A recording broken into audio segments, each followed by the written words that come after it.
A kú déédé àsìkò yìí, àkójọpọ̀ ìròyìn ọ̀sẹ̀ la mú wá fún yín. Orúkọ tèmi ni Ọmágbémisọ́lá Ọmọlọ́rọ̀mádẹ.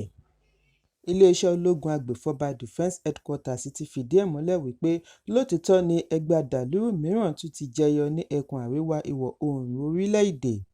Adarí ìròyìn Major General Edward Buba ni ó ṣe àfihàn yìí níbi ìpàdé pẹ̀lú àwọn akọ̀ròyìn tí ó wáyé ní ìlú Àbújá. Ó ní ẹgbẹ́ adàlúrú tuntun tí wọ́n pe orúkọ ara wọn ní Lukarawas jẹyọ láti ilẹ̀ olómìnira Niger lẹ́yìn ìdìtẹ̀gbàjọba tí ó fa ìpínyà láàrin àwọn ológun Niger àti Nàìjíríà. Síwájú àkókò yìí ni ìfọwọ́sowọ́pọ̀ wà láàrin ikọ̀ ológun Niger àti Nàìjíríà ní ẹnu ibodè tí kò fi ààyè gba àwọn wọ̀nyí.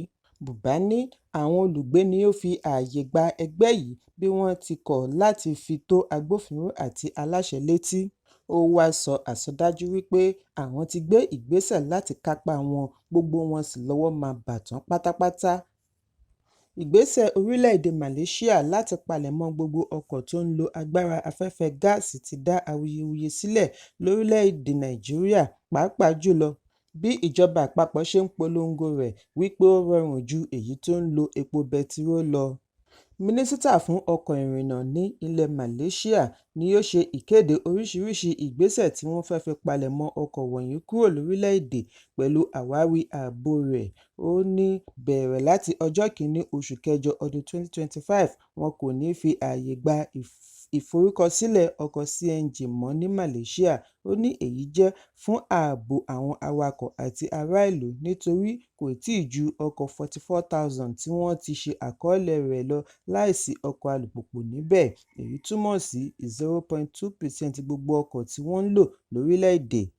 Ọ̀pọ̀ táǹkì ọkọ̀ wọ̀nyí ní ọjọ́ ti lọ lára wọn kò sì nílò láti pààrọ̀ wọn mọ́ nítorí wọn kò ní àǹfààní láti lò ju ọdún 15 lọ. Ṣùgbọ́n nígbà tí wọ́n fèsì, amúgbálẹ́gbẹ̀ẹ́ ààrẹ lórí ìròyìn Báyọ̀ Ọ̀nànúgà ṣàlàyé wípé ìbẹ̀rù ilẹ̀ Malaysia dá lórí ààbò liquefied petroleum gas (LPG) kì í ṣe lórí compressed natural gas (CNG).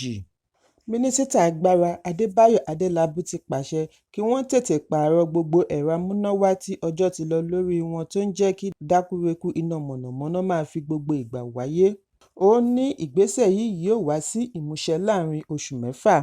Bákan náà ni ó darí àjọ apínnáká TCN àti gbogbo àjọ tí ó dìrọ̀ mọ́ ẹ̀ka agbára láti ṣe àgbékalẹ̀ ìgbìmọ̀ tí yóò ṣe àmójútó dákúrekú iná.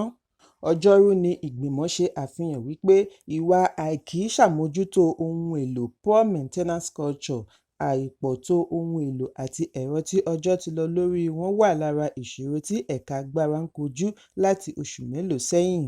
Nínú àtẹ̀jáde ni TCN ti fìdí ẹ̀ múlẹ̀ wípé látàrí àtúnṣe tó ń lọ lọ́wọ́ pẹ̀lú àwọn ẹ̀yà tí ó ṣe gbòógì lára ẹ̀rọ amúnáwá, dákúrekú yóò tẹ̀síwájú títí iṣẹ́ yóò fi parí.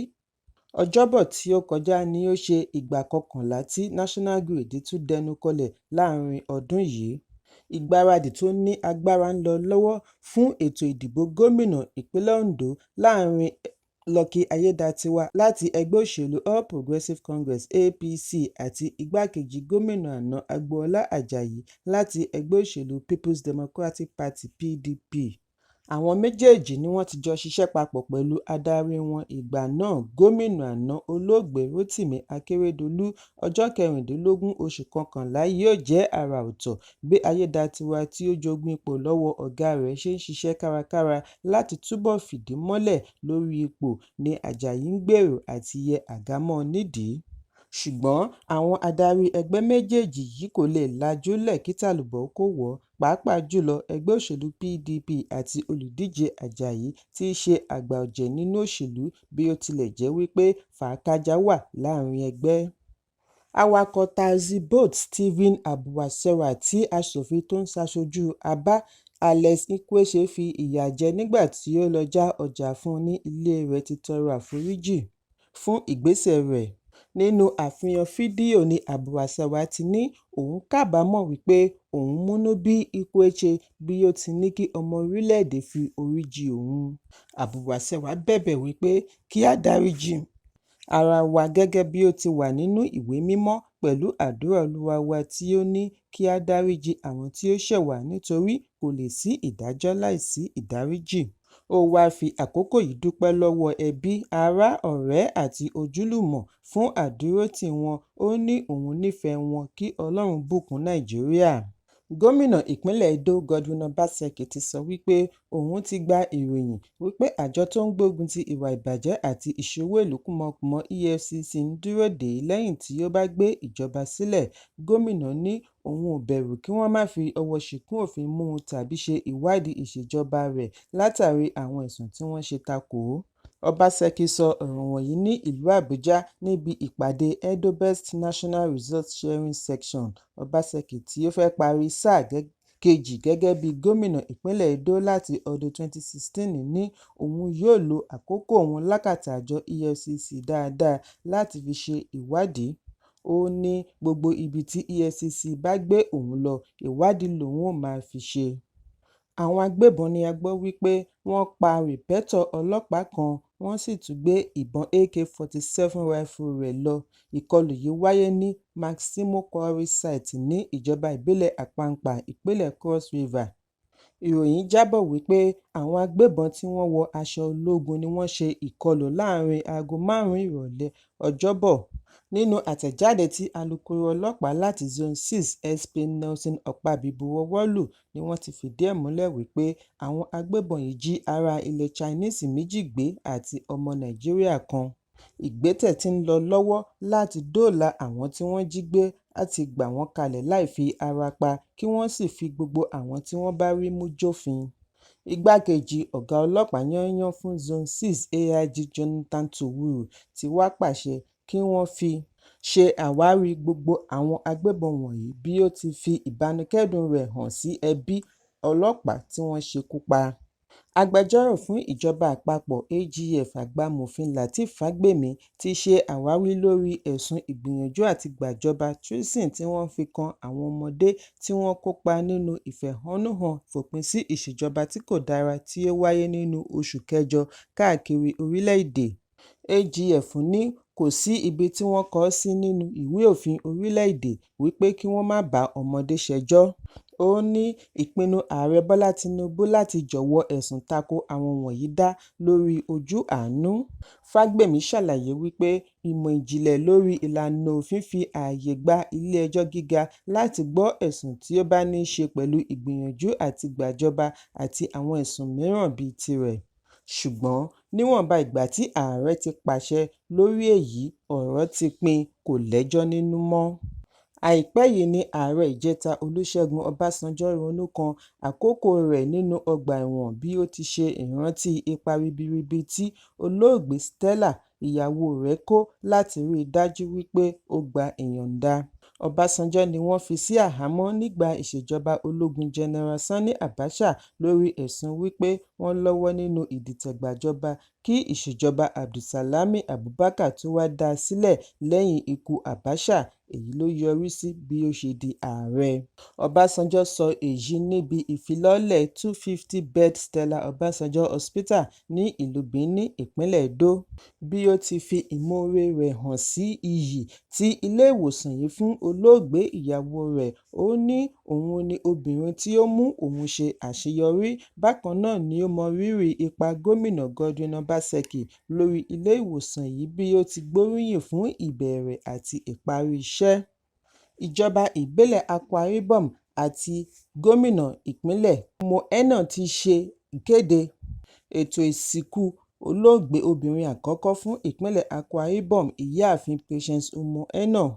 Akọ̀wé ìjọba ìpínlẹ̀ tí ó tún jẹ́ alága ètò ìsìnkú Enobong Nwa ni ó mú ìkéde yìí wá bí ó ti fi ìmoore ẹbí hàn sí ìfẹ́ àti àtìlẹ́yìn tí wọ́n rí gbà káàkiri orílẹ̀-èdè.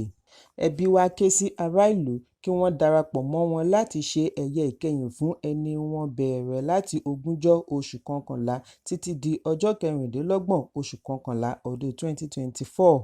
Olùdásílẹ̀ One Love Family, Sadhguru Maharaj ti fi ìkìlọ̀ tó gbópọn ránṣẹ́ sí Primate Elijah Ayọ̀délé láti ìjọ Inri Evangelical Spiritual Church.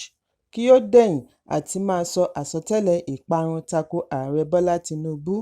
Ó ní gbogbo àsọtẹ́lẹ̀ òdì àti ìparun rẹ̀ kò lè wá sí ìmúṣẹ. Ayọ̀délé yẹ kí ó kọ́ ẹ̀kọ́ lára Primate Ọlábáyọ̀ àti TB Joshua pẹ̀lú àwọn mìíràn tí ọ̀rọ̀ òdì wọn padà dà lé wọn lórí. Èyí ni Maharaj fi fèsì sí àtẹ̀jáde Ayọ̀délé wípé ìṣèjọba Tinubu kò ní ojútùú sí ìṣòro ọrọ̀ ajé orílẹ̀-èdè. Ó ní èéṣe tí òjíṣẹ́ Ọlọ́run ṣe máa rí ìran aburú ní gbogbo ìgbà.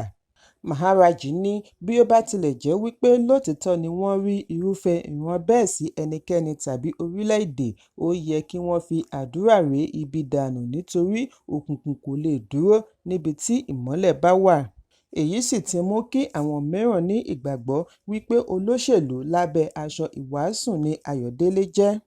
Ó fi kún un wípé ọ̀run yà bọ̀ kì í ṣọ̀rọ̀ ẹnìkan. Bí gbogbo àsọtẹ́lẹ̀ rẹ̀ bá wá sí ìmúṣẹ, òun náà yóò fi ara kó nínú rẹ̀ ní ọ̀nà kan tàbí òmíràn. Fún ìdí èyí, kí ó wẹ̀yìn wò láti padà sí ọ̀nà tí ẹ̀sìn là sílẹ̀.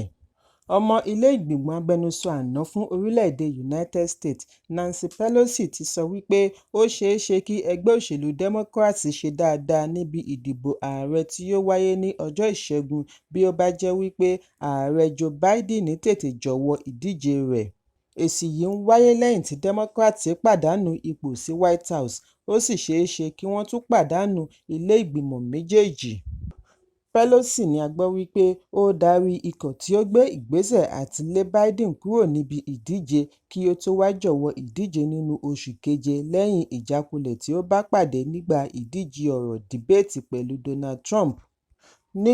Nígbà tí ó ń fèsì sí àbájáde èsì ìdìbò ni Pelosi sọ fún akọ̀ròyìn New York Times wípé ìbá ṣe wípé ààrẹ Joe Biden tètè yẹra kúrò nídìí ìdíje ni ìdìbò abẹ́lé ìbá fún Harris ní àǹfààní àti gbáradì fún ìpèníjà iwájú.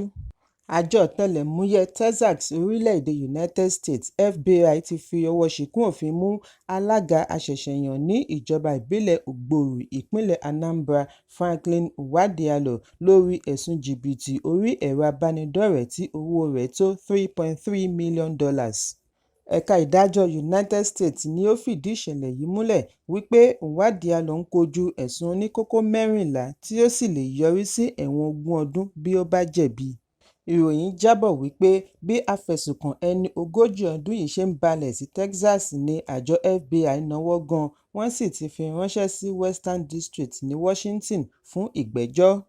Ìlúmọ̀ọ́ká olórin Afrobeat David Adeleke tí gbogbo ènìyàn mọ̀ sí Davido náà ti fi ìkíni kú oríire ránṣẹ́ sí ààrẹ aṣẹ̀ṣẹ̀yàn orílẹ̀-èdè United States Donald Trump fún àṣeyọrí àtúnyàn rẹ̀ gẹ́gẹ́ bí ààrẹ 57 orílẹ̀-èdè United States.